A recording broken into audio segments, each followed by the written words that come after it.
37 minutes past 5 o'clock. Well, speaking of the weather, temperatures across the region are rising, as you heard from Michael.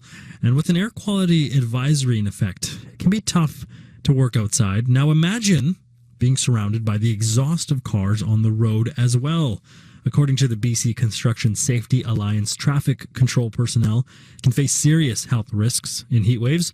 Sarina is with the Alliance's traffic control program, and she's been good enough to join us now on the line. Good afternoon. Good afternoon. Thank you for having me. Thank you so much for taking the time. You spent 8 years as a traffic controller. Take us through what it's like during a heat wave.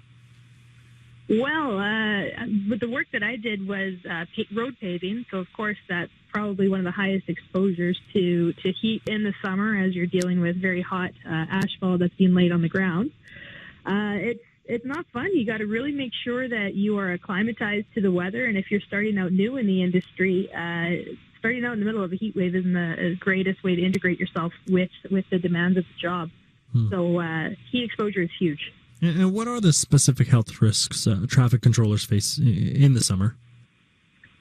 Well, of course, standing for long periods of time is one, and that's just a general one. But being out in all of the different types of weather, you have to be incredibly prepared for it. So when we're talking about health risks, one of them, of course, is being out in that heat and in the direct sun. Oftentimes, there isn't very much opportunity to get out into the shade, and your position for controlling traffic would leave you in the direct sunlight all day. So being prepared properly for work with proper clothing and making sure that you have access to water throughout the day is extremely important, as well as eye protection as well. And I think that's something that's skipped quite often, but the UV rays are quite harmful, and you actually get a lot of it is actually radiated back off of the pavement and the asphalt, and it's very harmful in many ways.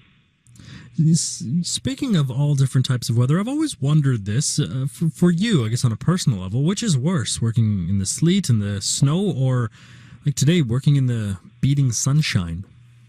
Well, that's a really good question. Either working in the sun and working in the rain, I mean, it's uncomfortable either way. So of course, your attention to the roadside also gets hampered as well because you're focused on how your body's reacting to your environment. However, being in the sun is a lot more harmful because there isn't really a way to escape it. When you're in the rain, you can have a few different changes of clothes. You can prepare well and put on layers. And, when things warm up, you can take layers off. But, I mean, when you're hitting into temperatures that we're getting right now that we're not used to, there's very little that you can do besides really trying to prepare and dress properly for the weather and having some methods to help cope with the hot weather. So what then is the message to traffic controllers out there? How do you ensure that employees can, in fact, protect themselves? Well, ensuring that people are properly protecting themselves does begin with the employer. When we hit temperatures such as this, employers need to conduct an assessment of what the work task is according to what the time that they're getting the work done. So the sun is at its most harmful temperature between 11 and 3. With the UV rays as well. So making an adjustment to what time that work is being conducted would be one of them. Another one is also making sure that there's always access to water and also access, when possible, if you're starting to exhibit signs of heat stress, to be removed from that heated environment. So having a vehicle nearby with the air conditioner running is wonderful as well. And just preparing and dressing for yourself, watching out for the other workers around you, because when you start exhibiting signs of heat stress, you might not know it yourself. And actually, it limits your ability to be aware of your surroundings. So keeping an eye on your other coworkers and knowing how they work is a very, very important way to help manage this heat. And of course, for those who are out there amidst the traffic, you're surrounded by drivers who themselves may very well be frustrated just by whatever's happening on the road, perhaps congestion. Do you find there's an adequate level of sympathy, or did you find that when you were out there? Well, of course, it's never fun to sit, especially when it's very hot outside. And I think one thing to keep in mind is that the average outdoor worker receives about 6 to 8 times the yearly exposure to UV and sun as an average person. So keeping that in mind, it's not put yourself in our boots. It's not really that fun to be out there, especially it's baking out on the asphalt. So smile. Windows up, air conditioner on full blast is fantastic. And a lot of people don't really understand. It's not great to be near that exhaust and fumes and to be in an atmosphere where all of the heat keeps radiating from the top and from the ground. Yeah, no, I can't imagine. I mean, is there Is there anything the public can do other than obviously extend their sympathy, but to make it safer actually out there for traffic controllers? Yeah, it appears that we're constantly asking the public to slow down, but to be a little bit more mindful of that person when you're going by them because of the high heat and the fact that they are in the direct sun, and they may not have access to regular and frequent breaks like other trades are afforded.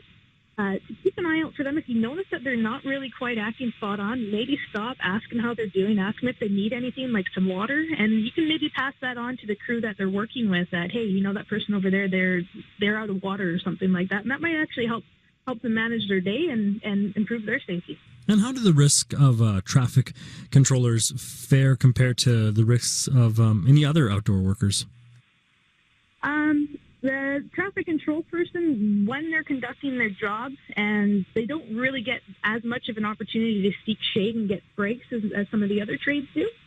But the exposure for an outdoor worker across the board is just incredibly high with the hazards of the sun at the present time. But you also have to add the impact of a reduced level of awareness potentially with the heat, and put that in association with other traffic and cars that are passing by that are technically an uncontrollable hazard.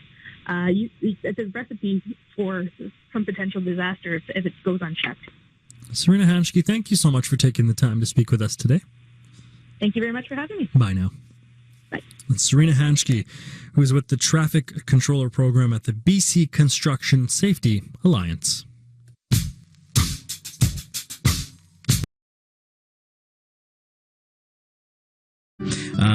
So we'll have one last look at the roads in about 10 minutes or so. All right, Liam, thank you very much. Liam Brennan in this week for Lisa doing the traffic. Right now, I forgot about it a little bit earlier, so I'll let you know about the weather. Current conditions, 22 degrees, mostly cloudy at the Vancouver International Airport right now. Tonight, down to 18 and smoky. Tomorrow, 26 and smoky. Tomorrow night, down to 17 and smoky. Let's have a look in Abbotsford, where they are on the verge of breaking some records. 30 degrees and sunny today. Goes down to 15 tonight. Tomorrow, 32 and smoky. Tonight, down to 17. Thursday, 35. And Friday, 35. Those are all forecasts brought to you by Environment Canada.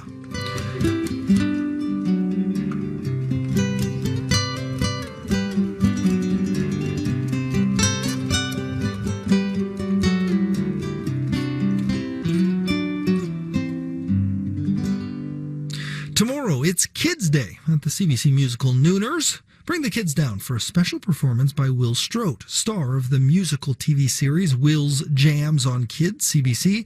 He'll be entertaining starting at noon at the CBC Outdoor Plaza at 700 Hamilton Street, and it's all free.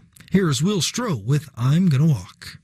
Walk all day, walk all night, turn to the left, turn to the right, walk to the distance till I'm out of sight, gonna keep on walking till I feel alright, I'm gonna walk. My mom sent me down to the store, so I went walking and I walked some more. She said I need a new broom so I can sweep the floor, bring in so much dirty time you walk through the door. I can't help it, I just walk a lot, as long as I remember couldn't stay in one spot, I'm gonna walk. Walk all day, walk all night, turn to the left, turn to the right, walk to the distance till I'm out of sight, gonna keep on walking till I feel alright, I'm gonna walk. When I was a baby, I had two qualities. I was bald as a cue ball, never crawled on my knees. My friends sucked their thumbs with their blankies, when I was up and walking whenever I please. I can't help it, I just walk a lot, as long as I remember couldn't stay in one spot, I'm gonna walk. Walk all day, walk all night, turn to the left, turn to the right, walk to the distance till I'm out of sight, gonna keep on walking till I feel alright, I'm gonna walk. When I grow up, I made my career pick. I'm gonna speed walk in the Olympics. Gonna win a gold medal, no cheating, no tricks. Just my feet on the road and my swiveling hips. I can't help it, I just walk a lot, as long as I remember couldn't stay in one spot, I'm gonna walk. Walk all day, walk all night, turn to the left, turn to the right, walk to the distance till I'm out of sight, gonna keep on walking till I feel alright, I'm gonna walk. Let's walk. Yeah. let's walk. Let's go for a walk. Let's walk. Let's walk. I like to walk. You like walking? Let's walk. That's I'm Gonna Walk by Will Strout. We live in Victoria now, my family, 2 little kids, and one of the things I missed the most about living in Vancouver was going to Douglas Park on Thursday evenings all summer long, and one of the highlights always for our daughter was when Will Strout would perform there. One of the best for kids. I will never forget those warm summer nights at Douglas Park. It was always so much fun, almost as much fun as you have the Nooners all summer long here at the CBC Plaza. Will Strout will be entertaining kids young and old at the CBC Plaza tomorrow starting at noon. So come on down to the CBC Vancouver Plaza at 700 Hamilton Street for the free show each and every day all summer long. One of those things I think you'll also remember for a long, long time. We're closing in on the end of the show here, 10 minutes to 6 o'clock. Richard Zussman in for Stephen Quinn all week long. It is now, you're listening to us on 88.1 FM, 690 AM on CBC Radio 1 across Metro Vancouver. And as we've been mentioning, all show long, temperatures across the region are rising. And with an air quality advisory in effect, it can be tough to working outside. Now, imagine being surrounded by exhaust of cars on the road. According to the BC Construction Safety Alliance, traffic control personnel can face serious health risks in heat waves. Sarina Hanschke is with the Alliance's traffic control program. She joins us now on the line. Good afternoon, Sarina. Good afternoon. Thank you for having me. It's good to have you. You spent 8 years as a traffic controller. What was it like during a heat wave? Heat waves are something else to behold, because not only are you trying to prepare as well as possible for, yourself throughout the day, making sure you have enough provisions, but you also have to keep in mind the additional hazard that you have from the sun, that it's the toll it's going to have on you physically. The toll that it has on you, essentially, is it does, once you start getting really into the real thick of the heat, is it impairs your ability to predict situations, and it may have impair your ability to be aware on the roadways. So keeping that in mind while you're out there with traffic is huge. I think what a lot of people forget too is the heat bounces off that asphalt, and so you get it coming down and then it bounces back off the ground. What was worse for you, sleet and snow or the beating sunshine? Well, to tie back to the fact that you had brought up, you actually get 5 to 12% of the UV from the sun actually gets reflected back at a worker off of the roadway. Now, with that, it also absorbs the heat. So I would have to say, hands down, it is way, way more hazardous and not as fun to work in this direct sunlight as it would to be in the rain. You can always prepare for the rain. You can get extra layers. You can make sure that you're warm. And it's easier to warm up than it is to cool down.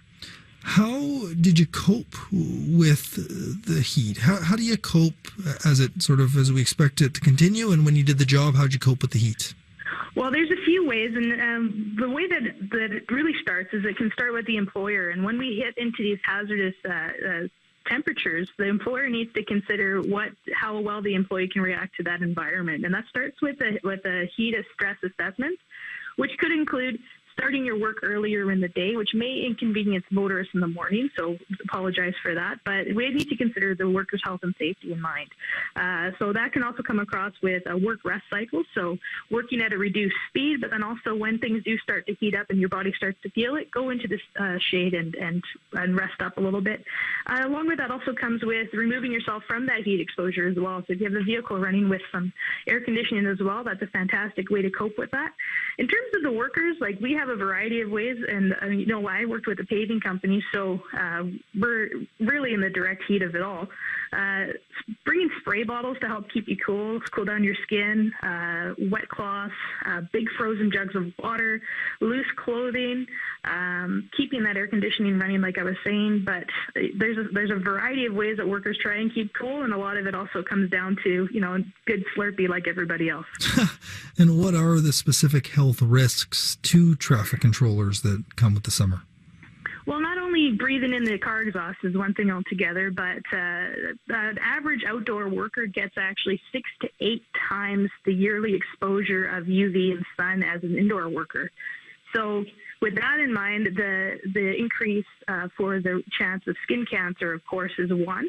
And then on top of that, too, the chance of getting heat exhaustion is incredibly heightened as well. And once you get it, your chances are increased by getting it again.